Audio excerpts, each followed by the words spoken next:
I didn't know you guys would like warrior cats so much.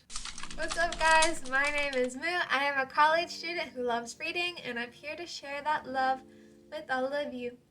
So my first warrior cats video is the one that's done the best in a week. It's gotten about 200 views, which rivals my first video ever, which was over 6 months ago at this point. So the fact that I got almost 200 views in 1 week versus in 6 months, that's really cool. So thank you, all of you who watched my first video. Thank you to all of you who subscribed because of that video. And I am excited to keep sharing the series I love. So let's get into the next batch of books. This week we are not reviewing a series. Instead, we are reviewing my favorite set of super editions. Now, what is a super edition? Typically, a super edition is the story of one particular cat. It's a story through a good portion of their lives. Of course, there are books that deviate from that. There's one called Firestar's Quest that talks about a journey Firestar went on. SkyClan's Destiny talks about the rebuilding of a clan, but typically the books talk about a certain cat's life. So the batch of super editions we are going to go over today are as follows. Tallstar's Revenge, Yellowfang's Secret, Crooked Star's Promise, and Blue Star's Prophecy. So these are my favorite set of super editions. There are a lot of super editions now. Aaron Hunter releases one a year and has done so since 2007. So that's probably about 15 super editions. And I definitely do not have all of them, but they're there. But these 4 books are my favorite. They're the ones that I grew up with. I will go over all 4 of them just a little bit because they're all individual. They don't contribute to a full story like a series would. So we will talk about them from oldest to youngest.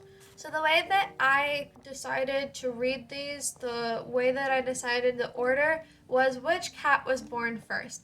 And luckily, you can tell that pretty easily. So in every single warrior book, there is a page called Allegiances. So it's just right here. It's basically all the cats in the clan, at least all the cats that are important, because there are a lot of cats in each clan, so it would not be very beneficial to write out each one, each time, which cat died each time. You gotta update it, but the way that I was able to tell is that you can see the other cats in the allegiances. So if you look at Tallstar's Revenge, none of the other 3 cats are in there. But if you look at Blue Star's Prophecy, you can see Crooked Kit right here. You can see Tallpaw right here, which means he's older than all of them. And Yellowfang isn't mentioned in this book, but if you look in Yellowfang's Secret, Tallpaw is already here. So since he's already an apprentice and Yellowfang starts out as a kit, which is the youngest you can be, it's obvious that Tallstar is the oldest. In the list that I used, Yellowfang and Tallstar were switched. However, that's not accurate, so sometimes you gotta do that research for yourself. Sometimes you gotta read the books in an order that suits you better. So, the first is Tallstar's Revenge. Tallstar's Revenge, again, is the life of Tallstar before he becomes leader. What happens in this is it is revealed that Wind Clan used to have a tunneling system before the first series came about. That's why there's no tunneling in the first series, because it's not here anymore. What happened is Tallstar's father died in a tunneling accident. He suffocated, which is very sad, but the tunnel collapsed on him and he was lost. So that's really sad, but he decided he would avenge the death of his father He believes it is the fault of other cats, so he wants to avenge his father's death. This leads him into a bit of a rage, focused rage, and he ends up leaving the clan for a while. But as he leaves, he realizes what it means to be a warrior. He comes back, he becomes an amazing warrior, and before long, he becomes leader. He receives his 9 lives, and again, he is a leader. He is the leader of Wind Clan. I did not mention that he is the leader of Wind Clan. He's the leader of Wind Clan. Oi! But yes, that is the basic gist of this book. It's been a long time since I read it, so I don't remember the details, but that is the gist of this book. While it is in my favorite batch of super editions, it's definitely not the most memorable in my opinion, and I think that was because it was published a little bit later than like Blue Star's Prophecy and Crooked Star's Promise, but I still love it. And I read it as a kid, and I read it again a couple years ago, and yes. The next on the list is Yellowfang's Secret. Now, if I'm being honest, it could be argued that Yellowfang is the youngest because both the mother of Crooked Star and Blue Star are listed as queens in the nursery, which means they are cats that are either expecting kittens or already have kittens and are raising them in this little space just designated for them. I don't think I included queens as one of the parts of the clan, but they are the mothers of the kittens. So yes, it could be argued that Yellowfang is the youngest because they're the mothers of Crooked Star and Blue Star were in the nursery at the time. However, since they were not listed in the book, I have reason to believe that Yellowfang is the oldest and the other weren't born yet before she was born, but they are all around the same age. They are all extremely close in age. So, Yellowfang's Secret, she starts off as a warrior, but she becomes a medicine cat. She is the medicine cat of Shadow Clan, and later, she is important later, and you will find out why. But right now, she has become the medicine cat of Shadow Clan. Medicine cats are not allowed to have kittens because it would take away focus from them caring for their entire clan. They're meant to see all of the clan as their kids, so they cannot have kittens. However, Yellowfang does, and he does with the future leader of Shadow Clan. What comes of that is that all of her kits die except for one, and the kit that doesn't die is evil, and he becomes evil, and he's a big plot point again in the first main series. But Yellowfang has this kit and feels like she's being punished by StarClan for breaking the warrior code, the medicine cat code, and having kits when she shouldn't. This kitten ends up killing his father. He is a full warrior by the time he does, but he grows up and kills his father 9 times.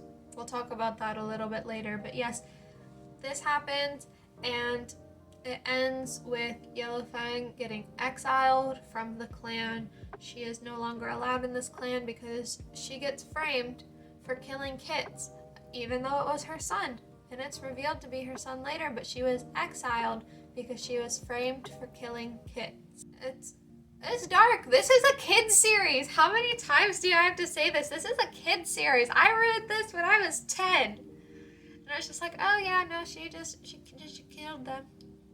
It just happened. She killed them. I gotta go. Yeah.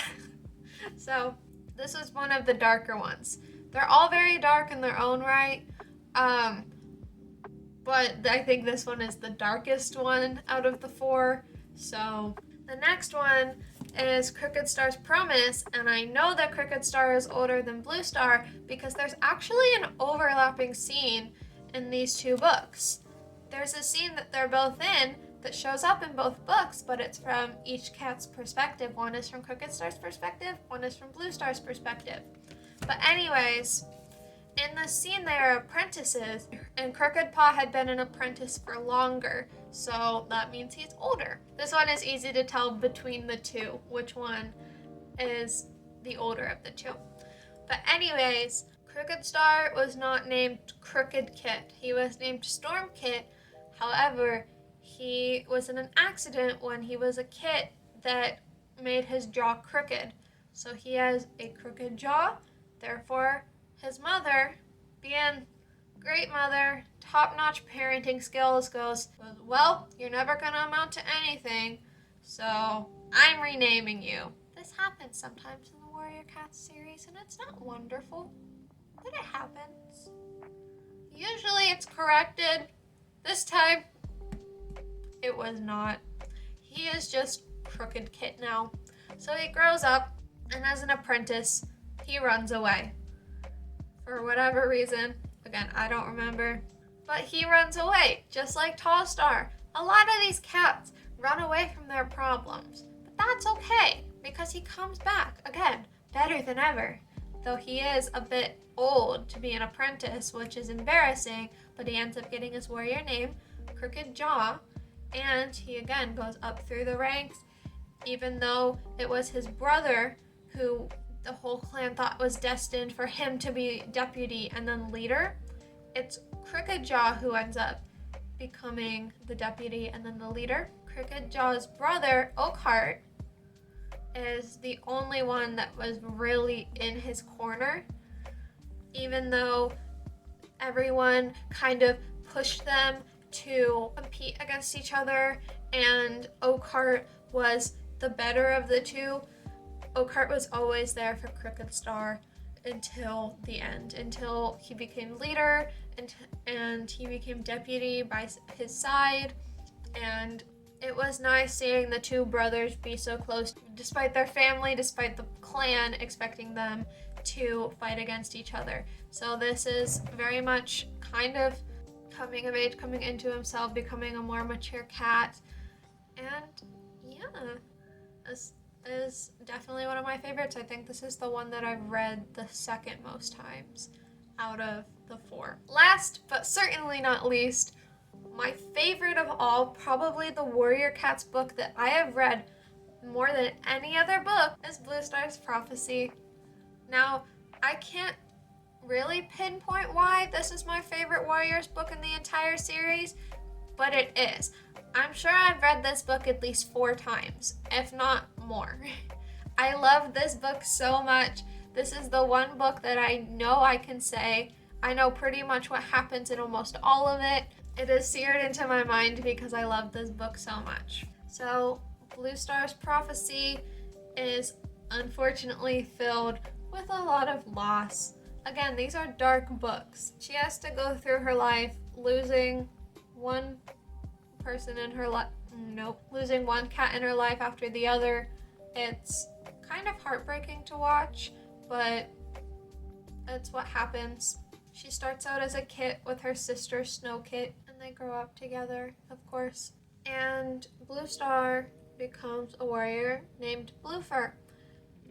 She loses her mother pretty early on. She had just become an apprentice when she did. Her mother was killed in battle, so she has to deal with that grief, and it takes her a long time to get back into training because she is so grieved about it. She watches her sister fall in love with a cat that she hates, that hates her, and they butt heads all the time, and she doesn't think that Thistleclaw is a good cat, but Snowfur falls in love, and she has a kit before she goes out and gets hit by a car, and unfortunately she dies too. She falls in love with a warrior outside of her clan, which is against the warrior code because you're not supposed to fall in love with cats of the other clan because your loyalties will get messed up. She falls in love with Crooked Star's brother, Oakheart. I love Oakheart, even though he's not in many of the books, and when he is, it's usually only in passing, but he is a character that I really like. So she falls in love with Crooked Star's brother, Oakheart, and has 3 kits. One of her kits dies, and the other 2 have to be sent to RiverClan because she can't have kits and then also go for deputy. That's another part of the story. If she has kits, she would get passed up for deputy, which means that Thistleclaw would become deputy, which is bad for her because she's like, Thistleclaw is evil, he's gonna ruin this clan. Even though he wasn't really evil, he was just aggressive and would probably lead the clan to a lot of bloodshed, which is a reoccurring theme in the series. It's like, oh, we don't want this cat to lead the clan because he would be a strong leader, but he would go into battles a lot. And it happens a lot. It is a little bit of a repetitive series. However, it's unique enough for me, at least for a lot of the books, that I can still enjoy the series. Anyways, she ends up giving up her kids and bringing them to RiverClan, where a different cat raises them, not knowing that Bluestar is their real mother, even though they look very, very, very similar to her. And she deals with a lot of loss before she becomes deputy and then finally leader, because that is the best for her clan. Now, yes, that was a basic rundown of the 4 super editions that I love the most. I just think because they are in the Old Forest and they lead up to the first main series, they just feel very nostalgic. The Warriors series, The Prophecies Begin, were the first 6 Warriors books ever. And these 4 books are like a prequel to that. There's a couple other prequels. There's novellas that are prequels. There's a super edition called Leopardstar's Honor that's a prequel. There's quite a few between Dawn of the Clans and then The Prophecies Begin that kind of lead up to it. However, it's these 4 that have these 4 very recognizable, very well-loved characters that make them my favorite. I regard these very highly, so honestly, I was surprised at how little many of these characters showed up in the other books, because Crooked Star, for example, he's rarely mentioned, even though I felt like he was such a big part of the franchise back when I read it as a kid. He actually died really early off, and Leopardstar became the leader of RiverClan pretty early. Now, Tallstar had a little bit more to do. The garbage man is here. Now, Tallstar had a little bit more to do with the main series, as Firestar became really good friends with Wind Clan cats, including Tallstar, because I will talk about it more in the next video, but Firestar did something for Wind Clan, so he became really close and he was relevant for quite a lot of books. And Yellowfang was definitely very, very integral to the first series. However, she's not in very many books. She is in StarClan a lot, but not that much. In fact, one of the cats that died the first book of the first series is more relevant than Yellowfang, which I find crazy because she's just not that important in my opinion. But Yellowfang is, and Yellowfang was only in a couple books. And then Bluestar actually was pretty important, but she's only in the first 5 books too. And again, she is important in StarClan. You see her a lot in StarClan, but not that much. There are other cats that are more important that I'm just surprised. I thought so much about these characters. In my brain, it's like, oh, these characters are some of the most important characters in the book, but they're actually not, which I think is crazy. Bluestar actually has a lot of a lesser role than I first thought rereading the first series. Granted, I read the first series when I was 10 and it probably took me a lot longer to read it, so I probably held on to those characters for longer before being like, okay, this series is done, move on. But they're still not in that many books. That was just interesting to me. But yes, I love these books so much. I hold them really high, even though it may not be the types of books for everyone. I love them, and I am just glad that you decided to watch this video. If you liked it, make sure to like it. Comment down below what your favorite Super Edition is, if you are a Warrior Cats fan. If not, ways because it helps my algorithm. It helps push my videos out to more people, and if you liked my videos, I would really hope you'd like to share them, but that again is your decision, so comment down below if you'd like to. I'd really appreciate it. If you like my content, make sure to subscribe since I upload weekly, and you'll get to see more Warrior Cats because I will be doing more soon. I finished the second series. I'll be reviewing that in the weeks to come, and yeah, that's pretty much all I have to say, so yes. Without further ado, this has been Moo. I hope you have a wonderful day, and I will see you in the next video. Bye bye!